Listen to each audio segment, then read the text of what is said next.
My name's Elliot Blake, and I'm a paramedic from Surrey. A few months ago, I moved into a small old cottage on a quiet road called Crowhurst Lane. It was cheap, too cheap.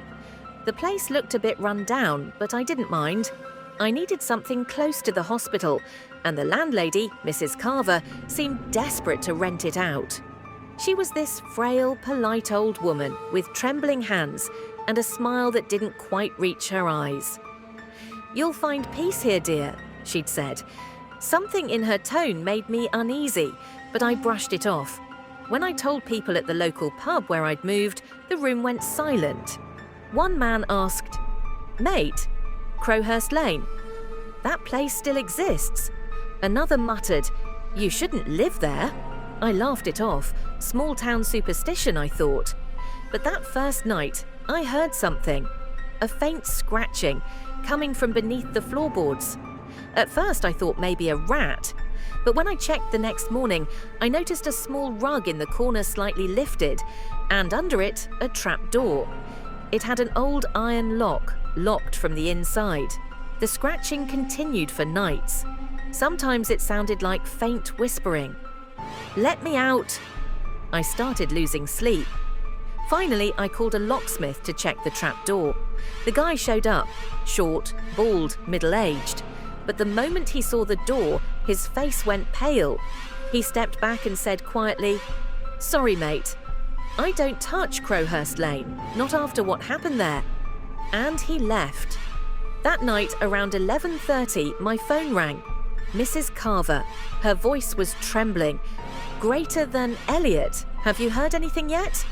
Before I could reply, the call disconnected. At 2:47 a.m., I woke up to a sound.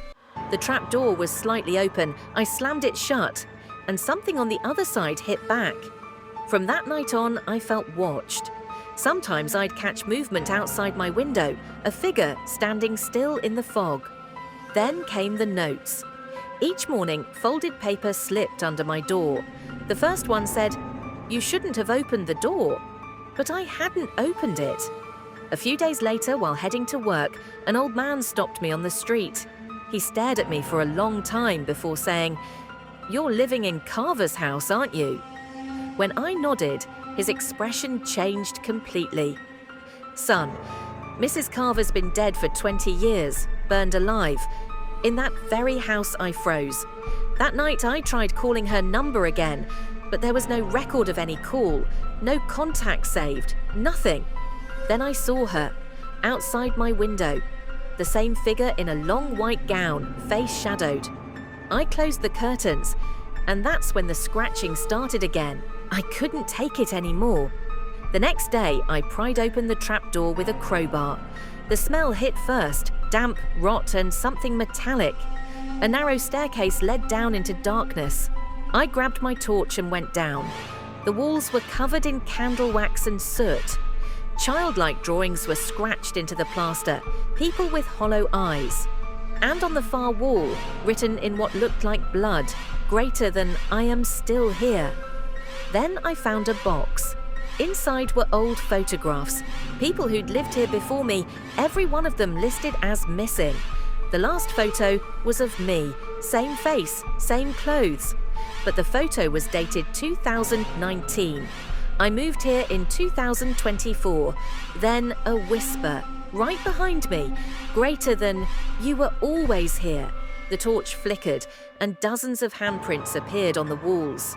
Fresh, wet. Started digging through local archives, old newspaper records, and finally I found it. Crowhurst Lane had been built over the remains of a mental asylum that burned down in 1974. The head nurse, Margaret Carver, she was accused of locking her patients in the basement and letting them burn alive. Locals say her spirit still cares for new tenants by keeping them. That night, I heard sirens outside. An ambulance pulled up in front of the house. Relief hit me. My co-workers had come to help. But then the radio crackled. "Responding to suicide at 17 Crowhurst Lane. Victim name, Elliot Carver." I froze. Carver? That's not my last name. I looked at my ID. It said Elliot Carver. I ran to the mirror, and for the first time, the reflection staring back wasn't mine. It was Mrs. Carver. Her lips moved in perfect sync with my voice, greater than "You're home now." Her hand pressed against the glass, and then it reached out, pulling me in. The last thing I remember was screaming. Now, when the house gets a new tenant, I hear it again. The scratching under the floorboards, the whispering voice. Only this time, it's my own. The end. The house on Crowhurst Lane.